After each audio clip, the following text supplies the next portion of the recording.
നമസ്കാരം. എല്ലാ NTV പ്രേക്ഷകർക്കും നിങ്ങളുടെ ഇന്ന് എന്ന പ്രോഗ്രാമിലേക്ക് സുസ്വാഗതം.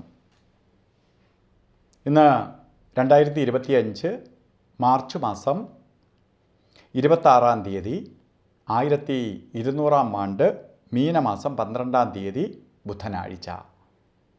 ബുധനാഴ്ചയാണ്. ഇന്നത്തെ നക്ഷത്രവും അവിട്ടം നക്ഷത്രമാണ്. നല്ല നക്ഷത്രമാണ് അവിട്ടം, ശുഭനക്ഷത്രമാണ് അവിട്ടം, ശുഭദിനമാണിന്ന്. ഇപ്പോൾ വളരെ ഐശ്വര്യപ്രദമായ ദിവസമാണ് ബുധനാഴ്ച. ഇപ്പോൾ ശുഭനക്ഷത്രം, ശുഭദിനം. അപ്പോൾ ശുഭകാര്യങ്ങൾക്കെല്ലാം എടുക്കാം. ഇന്ന് നമുക്ക് യഥേഷ്ടം സന്തോഷത്തോടു കൂടി ഉറക്കം എണീറ്റ് ഓരോ കാര്യങ്ങൾ അങ്ങ് തുടങ്ങിക്കൊള്ളണം. കാരണം വിജയത്തിന് വഴിതെളിക്കുന്ന ദിവസമാണ്, വിജയശ്രീലാകുന്ന ദിവസമാണ്. അപ്പോൾ അതുകൊണ്ട് നമ്മൾ ആ ദിവസത്തെ മാക്സിമം വിനിയോഗിക്കണം. കാരണം നമുക്കിന്ന് പേടിക്കേണ്ട ദിവസമല്ല. അപ്പോൾ നമുക്ക് പ്രധാനമായിട്ട് ഇന്ന ദിവസം മാത്രം നോക്കിയാൽ ഇന്ന ദിവസം കൊള്ളാം, നമുക്കതിന് വേണ്ടി ഇറങ്ങാം. പക്ഷേ ഇവിടെ മീനമാസത്തിലെ അവിട്ട നക്ഷത്രം ബർത്ത്ഡേ വന്നിട്ടുള്ളവർക്ക് ഒരു വർഷത്തെ ഫലത്തെയാണ് ചിന്തിക്കേണ്ടത്. നമുക്കെപ്പോഴും ചിന്തിക്കുമ്പോൾ ബർത്ത്ഡേ വന്നിട്ടുള്ളവർക്ക് മുൻതൂക്കം കൊടുക്കുന്നത് കൂടുതലായിട്ടും ബർത്ത്ഡേ വാർഷിക ഫലമായിട്ട് അതിനെ കാണാറുണ്ട്. അങ്ങനെ വരുന്നവർക്ക് വളരെ ഭാഗ്യദായകമായ ഒരു വർഷമാണ് നിങ്ങൾക്ക് തന്നിരിക്കുന്നത്. ഇപ്പോൾ ഏഴരശനി നടക്കിട്ട് അല്ലെങ്കിൽ എന്തൊക്കെ ദോഷം നടക്കിട്ട് അതൊക്കെ അവിടെ നിൽക്കിട്ട് ബുധൻ്റെ ഒരു സപ്പോർട്ട് നമുക്കുണ്ടാവും ഈ ഒരു വർഷവും.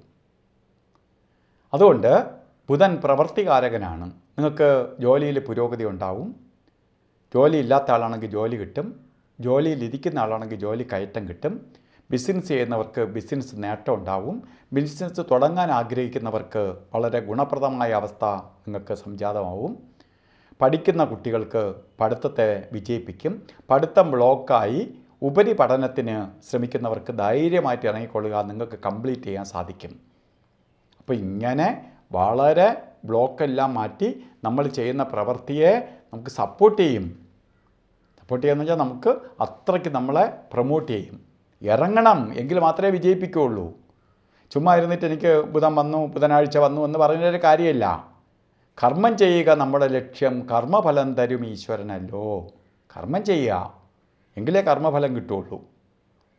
അതേപോലെ ഇന്ന് ഓരോ കാര്യത്തിന് ഇറങ്ങും. നല്ല ദിവസമാണ് എങ്കിൽ ഓരോ കാര്യത്തിന് ഇറങ്ങുമ്പോഴും നമ്മൾ ഇന്നത്തെ രാഹുകാല സമയം നോക്കിയിട്ട് വേണം. രാവിലെയൊക്കെ ഓരോ കാര്യത്തിന് ഇറങ്ങുന്നവർക്ക് ബാധകമല്ല. ഉച്ചയ്ക്ക് ശേഷമാണ് രാഹു തുടങ്ങുന്നത്. 12 തൊട്ട് 1:30 മണി വരെ രാഹുകാലം രേഖപ്പെടുത്തിയിട്ടുണ്ടെങ്കിലും 12 മണിക്കല്ല രാഹുകാലം തുടങ്ങുന്നത്. രാഹുകാലം 12:30 മണി തൊട്ട് 2 മണി വരെയാണ് രാഹുകാല സമയം. അപ്പോൾ അരമണിക്കൂറിൻ്റെ വ്യത്യാസമുണ്ട്. ഇപ്പോൾ 12 മണിക്ക് രാഹുകാലം തുടങ്ങിയെന്നും പറഞ്ഞ് നമ്മൾ പോവാതിരിക്കേണ്ട. 2 മണിക്ക് 1:30ക്ക് തീർന്നെന്നും പറഞ്ഞ് ഇറങ്ങിയാൽ രാഹുകാലത്തിലായി പോകും. അതുകൊണ്ട് 12:30 തൊട്ട് 2 മണി വരെയാണ് രാഹുകാല സമയം. രാഹുകാല സമയം നാഗർ ഉണർന്നിരിക്കുന്ന സമയത്ത് അദ്ദേഹത്തിൻ്റെ മുമ്പ് കൂടി പോകാതിരിക്കുക. നേരത്തെ പോയിക്കൊണ്ടിരിക്കുന്നവർ നോക്കില്ല. ആ സമയത്ത് സ്റ്റാർട്ട് ചെയ്യാൻ പോവുകയാണെങ്കിൽ അദ്ദേഹം നോക്കും, സ്റ്റാർട്ടിങ് ട്രബിൾ ഉണ്ടാക്കും. അതുപോലെ എല്ലാ ദിവസവും ഗുളികകാല സമയവും യമകണ്ഠ കാല സമയമായിട്ട് 3 മണിക്കൂർ നേരം പ്രപഞ്ചത്തിൽ നെഗറ്റീവ് എനർജിയുള്ള സമയമാണ്. ആ സമയം നമ്മൾ ആവശ്യമില്ലാത്ത ഒരു ശുഭകാര്യത്തിനും എടുക്കരുത്, അങ്ങ് വിട്ടുകളയണം, അവർക്കങ്ങ് വിട്ടുകൊടുക്കണം. അതിൽ ഗുളികകാല സമയം വരുന്നത് 11 മണി മുതൽ 12:30 വരെയാണ്. യമകണ്ഠ കാല സമയം വരുന്നത് 7:59 തൊട്ട് 9:29 വരെയും. ഈ സമയം ഒരു ശുഭകാര്യങ്ങൾക്കും എടുക്കരുത്. അതേപോലെ തന്നെ ഇവിടെയും അഭിജിത്ത് മുഹൂർത്തം പറഞ്ഞത് 12:06 തൊട്ട് 12:54 വരെ ഉള്ള സമയത്തിൽ 4 മിനിറ്റ് നേരമേ ഇടയ്ക്ക് കൊള്ളാതെ ഉള്ളൂ. ശരിക്കും 44 മിനിറ്റ് നേരം അഭിജിത്ത് മുഹൂർത്തമുണ്ട്. അപ്പോൾ ഇന്ന് ഓരോ കാര്യത്തിന് ഇറങ്ങുമ്പോഴും ഇറങ്ങാൻ ഞാൻ തന്നെ പറഞ്ഞു, നിങ്ങൾ ഉഴപ്പിയിരിക്കരുത്. ഓരോ കാര്യത്തിന് ഇറങ്ങണം. ഒരു അപേക്ഷ കൊടുക്കാനാവട്ടെ, ഇൻ്റർവ്യൂവിനാവട്ടെ, ഒരാളിനെ സമീപിക്കാനാവട്ടെ, ഒരാളിനെ കാണാനാവട്ടെ, എന്ത് കാര്യത്തിന് വേണോ ഇറങ്ങണം. അപ്പോൾ ഇറങ്ങുന്ന സമയത്ത് നമ്മൾ വസ്ത്രധാരണം ചെയ്യുമ്പോൾ പച്ച കളർ വസ്ത്രം ധരിക്കുന്നത് നന്നായിരിക്കും. അല്ലെങ്കിൽ പച്ച മിക്സായിട്ടുള്ള വസ്ത്രം ധരിക്കുക. അല്ലെങ്കിൽ ഒരു കഷ്ണം തുണി, പച്ച കളർ തുണി കയ്യിൽ കർച്ചീപ്പായിട്ട് ധരിക്കുക. കാരണം പ്രപഞ്ചമാതാവിൽ നിന്ന് ഇന്നത്തെ ദിവസം പച്ചയുടെ പ്രഭാവം ഉണ്ടാവും. അത് ആകർഷിക്കപ്പെടുകയും നമ്മളുടെ നെഗറ്റീവ് അകലുകയും ചെയ്യും. അപ്പോൾ ഇന്നത്തെ ദിവസം എല്ലാവർക്കും ഐശ്വര്യപ്രദമായി തീരട്ടെ എന്ന് പ്രാർത്ഥിച്ചുകൊണ്ട് നിർത്തുന്നു. നന്ദി, നമസ്കാരം.